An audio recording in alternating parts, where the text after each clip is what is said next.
Ya, saudara, di tengah meningkatnya jumlah narapidana, kemudian ditambah lagi dengan keterbatasan kapasitas lembaga permasyarakatan yang kita punya, maka dari itu dari Mahkamah Agung ini mulai mendorong pendekatan melalui pemidanaan alternatif. Nah, sehingga tidak selalu dengan hukuman penjara, tetapi pelaku tindak pidana tertentu kini dapat dijatuhi sanksi seperti kerja sosial. Lantas, bagaimana penerapan dan batasannya dalam sistem peradilan? Kami akan tanyakan langsung kepada Ketua Kamar Pidana Mahkamah Agung RI, Prim Haryadi. Selamat siang, Bapak Prim. Ya, selamat siang Kompas. Oke, Bapak, ini mengenai pemidanaan alternatif. Bagaimana atau apa pertimbangan Mahkamah Agung dalam mendorong penerapan pemidanaan ini seperti kerja sosial dibandingkan hukuman penjara? Ya, jadi kita kan punya jenis-jenis pemidanaan di KUHP 2023 kita, mulai dari penjara, tutupan, denda, pengawasan, dan kerja sosial. Nah, kerja sosial yang terakhir.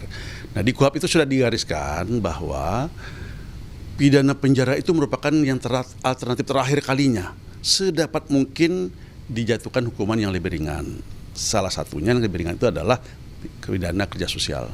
Kenapa kerja sosial? Karena kita ketahui saat ini memang yang pertama sekali lembaga kita, lembaga pemasyarakatan kita, rutan kita sudah over kapasitas ya.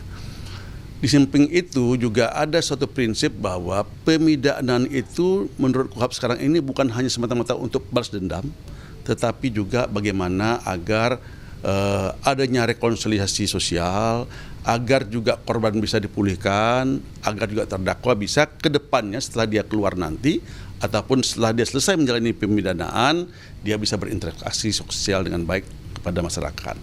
Oleh karenanya kerja sosial ini, pidana kerja sosial ini dianjurkan dan sudah digariskan juga oleh Mahkamah Agung kepada para hakim tentunya, sepanjang itu ditentukan atau diperbolehkan oleh ketentuan undang-undang, yaitu perkara yang ancamannya di bawah 7 tahun.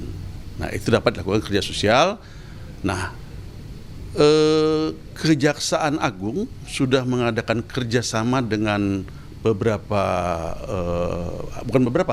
hampir seluruh, saya pikir seluruh kabupaten kota dan provinsi untuk di mana saja kerja sosial ini dapat dilaksanakan, dan kita akan mengacu kepada apa yang dimohonkan oleh penuntut umum, karena penuntut umumlah yang paling tahu di mana kerja sosial itu akan dilaksanakan. Namun demikian, kita juga menyarankan agar seperti di kabupaten kota itu, Ketua Pengadilan Negeri bersama dengan Kepala Kejaksaan Negerinya melakukan kerjasama dengan pemerintah daerah agar di mana bisa dilaksanakan kerja sosial tersebut. Baik, kalau gitu dalam kasus seperti apa nih hukuman kerja sosial dapat diterapkan dan bagaimana memastikan efek jera yang tercapai? Gitu? Ya, sebenarnya kerja sosial ini kalau dibilang ya ringan juga ringan, tapi sisi lain juga memberikan efek jera kepada masyarakat gitu ya. Kenapa? Karena ini kan akan dipantau, pengawasannya dilakukan oleh jaksa penuntut umum, pengawasannya oleh balai pemasyarakatan ya. Baik, terima kasih banyak Pak Prim. Ya. Selamat bertugas kembali. Oke, terima kasih.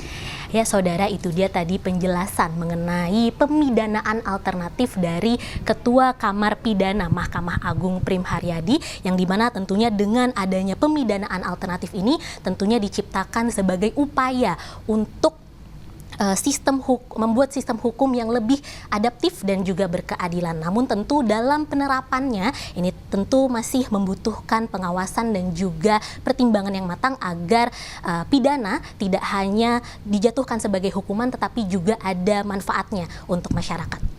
Medina Andas, Riki Sultana, Kompas TV, Jakarta.